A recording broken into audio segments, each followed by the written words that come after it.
അങ്ങനെ ന്യൂ ഇയറിൻ്റെ തലേ ദിവസം നാടും നഗരമൊക്കെ ലൈറ്റിൽ കുളിച്ച് നിൽക്കുമ്പോൾ ഞങ്ങളൊന്ന് ഇറങ്ങിയിട്ടോ പുറത്ത് ഫുഡ് കഴിക്കാമെന്ന് പറഞ്ഞിട്ടാണ് പോയത്. അങ്ങനെ ഞങ്ങൾ ചിയാങ്ങിൽ പോയിട്ട് ഫുഡ് കഴിക്കാൻ വേണ്ടി കയറി. ആ സമയത്ത് അവിടെ സാന്റാക്ലോസിനെ കണ്ടപ്പോഴാട്ടോ എനിക്കൊരു കാര്യം ഓർമ്മ വന്നത്. ഈ സാന്റാക്ലോസിന് വേണ്ടിയിട്ട് ഒരു പോസ്റ്റ് ഓഫീസ് തന്നെ ഉണ്ട് അത്രേ. അത് ഫിൻലാൻഡിലാണ്. അപ്പോൾ ഈ സമയമാകുമ്പോൾ കുട്ടികൾ സാന്റാക്ലോസിന് കത്തെഴുതുന്നു. അപ്പോൾ ഈ പോസ്റ്റ് ഓഫീസിൽ നിന്ന് നമുക്ക് മീൻസ് കുട്ടികൾക്ക് തിരിച്ചും കുറേയൊക്കെ മറുപടി കൊടുക്കും അത്രേ. അപ്പോൾ അതിൽ സീല് വെക്കാൻ പറ്റില്ല എന്നാണ് പറയുന്നത്, തണുപ്പായതുകൊണ്ട്. അപ്പോൾ എന്ത് ചെയ്യും, ഒരു ആർട്ടിക് സർക്കിൾ മാർക്ക് എന്ന് പറഞ്ഞിട്ടൊരു സംഭവം അതിൽ വെച്ചിട്ടാണ് കൊടുക്കുക. അപ്പോൾ കുട്ടികൾക്ക് ഇത് കിട്ടുമ്പോൾ ഒരു സന്തോഷം അല്ലേ, സാന്റാക്ലോസിൻ്റെ കയ്യിൽ നിന്ന് കത്ത് കിട്ടിയ പോലെ. അപ്പോൾ അവിടെ സാന്റാക്ലോസിൻ്റെ വേഷമൊക്കെ ഇട്ടിട്ട് അത്ര പോസ്റ്റ് മാസ്റ്റർ ഇരിക്കുക. അത് കഴിഞ്ഞിട്ട് ഞങ്ങൾ അവിടെ കയറി. അപ്പോൾ ഇത് സാന്റാക്ലോസിനെ കണ്ടുകൊണ്ട് ഞാൻ പറഞ്ഞു എന്നേ ഉള്ളൂ കേട്ടോ. അങ്ങനെ കയറി ഞങ്ങൾക്ക് ആ നൂഡിൽസ് വിളമ്പി തരുന്ന കണ്ട് എന്തൊരു ഭംഗിയായിട്ടല്ലേ.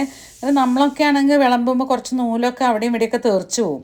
അതൊന്നുമില്ല, നന്നായിട്ട് വിളമ്പി നല്ല ടേസ്റ്റ് വരുന്നേ. ഞങ്ങൾ ഒരു നൂഡിൽസ് ഓർഡർ ചെയ്തിട്ട് ഞങ്ങൾ രണ്ടാളും കഴിച്ചും കഴിഞ്ഞിട്ട് വീട്ടിലേക്കും കൊണ്ടുവരണ്ടായിരുന്നു, അത്രയും ക്വാണ്ടിറ്റി ഉണ്ട്. അപ്പോൾ അതിൽ ആവശ്യത്തിനുള്ള മുളകിൻ്റെ വെള്ളമൊക്കെ ഒഴിച്ച് പപ്പേടം കഴിക്കുകയാണ്.